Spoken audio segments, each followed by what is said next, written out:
بسم اللہ الرحمن الرحیم۔ سبزیوں کے خواص۔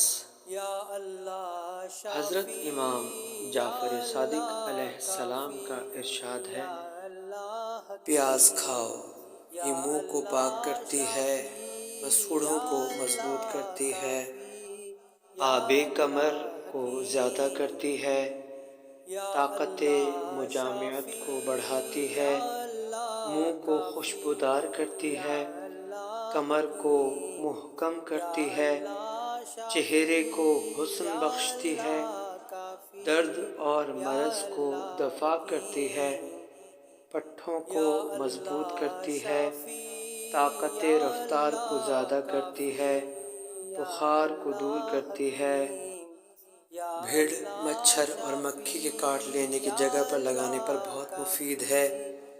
پیاز اگر سرکے میں تر کر کے ناک پر لگائیں تو نکسی رک جاتی ہے۔ کتاب طب صادق علیہ السلام۔